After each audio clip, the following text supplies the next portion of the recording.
Break के बाद एक बार फिर से आप सभी दर्शकों का अन्नदाता कार्यक्रम में स्वागत है।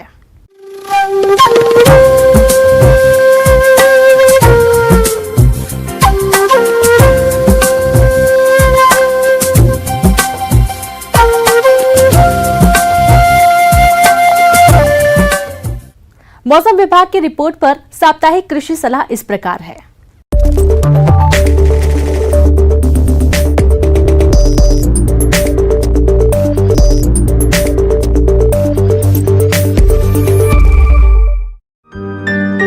ग्रामीण कृषि मौसम सेवा भारत मौसम विज्ञान विभाग कृषि विश्वविद्यालय कोटा द्वारा भेजे गए मौसम पूर्वानुमान रिपोर्ट के आधार पर जिला कोटा और इससे लगे जिलों के किसान भाइयों को सलाह दी जाती है कि आगामी 5 दिनों के दौरान अधिकतम तापमान 41 से 43 डिग्री सेल्सियस और न्यूनतम तापमान 26 से 27 डिग्री सेल्सियस रहेगा।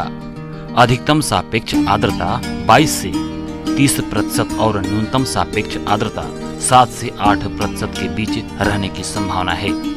आगामी 5 दिनों के दौरान सभी तरफ से 19.7 से 25.5 किलोमीटर प्रति घंटे की रफ्तार से हवाएं चलने की उम्मीद है। आगामी 5 दिनों के दौरान आसमान में बादल छाए रहने की संभावना है, वर्षा की कोई संभावना नहीं है। ऐसे में इन क्षेत्रों के किसान भाइयों को सलाह दी जाती है कि मिट्टी की जांच से हमें मिट्टी की उर्वरता का पता चलता है। मिट्टी परीक्षण से हमें फसल उत्पादन के लिए जरूरी कार्बनिक कार्बन और पोषक तत्व मिट्टी और फसल उत्पादन लेने के लिए कितना उर्वरक की जरूरत है का पता चलता है। किसानों को सलाह दी जाती है कि धान पौध के लिए नर्सरी तैयार करने का यह सही समय है। किसान भाइयों को सलाह दी जाती है कि अपने अनाज को 10% नमी स्तर तक सुखाने के बाद ही भंडारण करें।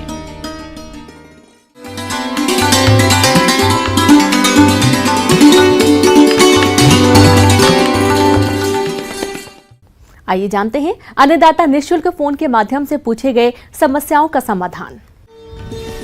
अन्नदाता निःशुल्क फोन संपर्क सेवा के माध्यम से पूछे गए प्रश्नों में से आज हमने जिस प्रश्न को कार्यक्रम में शामिल किया है उसे पूछा है ग्राम ब्यावर जिला अजमेर के कृषक शेखर सिंह ने। ये गुलाब की फसल में लगने वाले रोगों के नियंत्रण के बारे में संपूर्ण जानकारी चाहते हैं। तो शेखर सिंह जी, आपकी जानकारी के लिए प्रस्तुत है कार्यक्रम का ये अंश।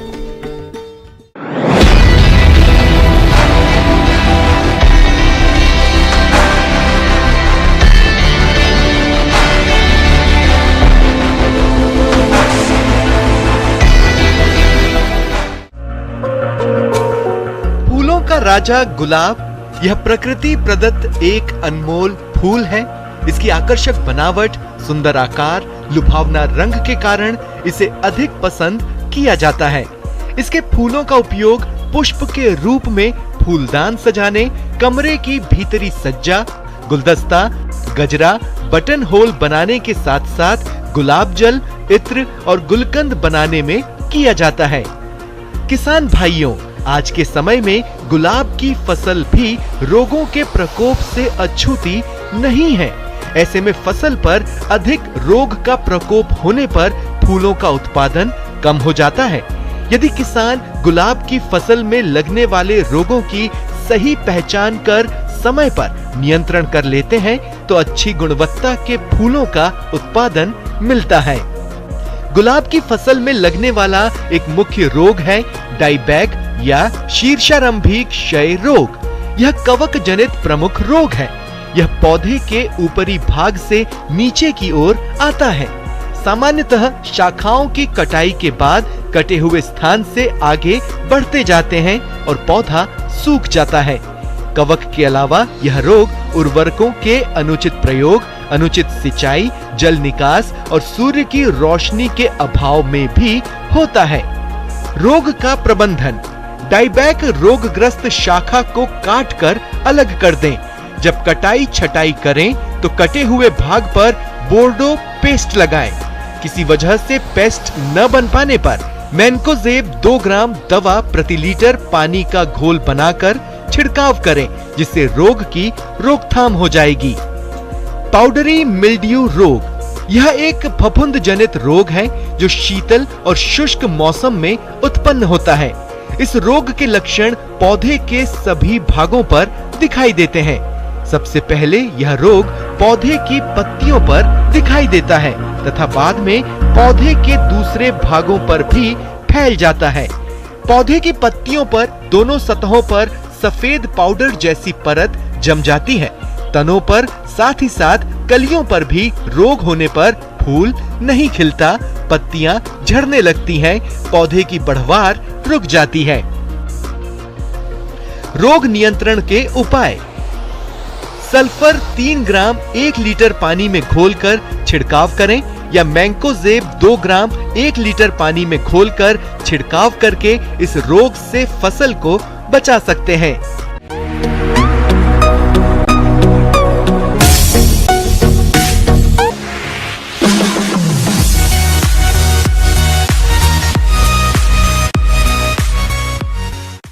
एक नजर डालते हैं राज्य के कुछ मंडियों के प्रमुख फसलों के बाजार भाव पर।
किसान भाइयों, कृषि संबंधित समस्या और सुझावों के लिए आप हमें इस पते पर संपर्क कर सकते हैं।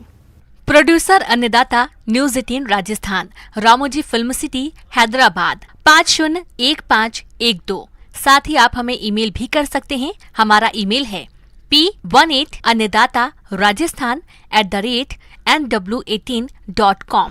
इसके अतिरिक्त आप हमें निःशुल्क हेल्पलाइन नंबर 1800889216 पर सोमवार से शनिवार सुबह 10 बजे से शाम 4 बजे के बीच संपर्क कर सकते हैं।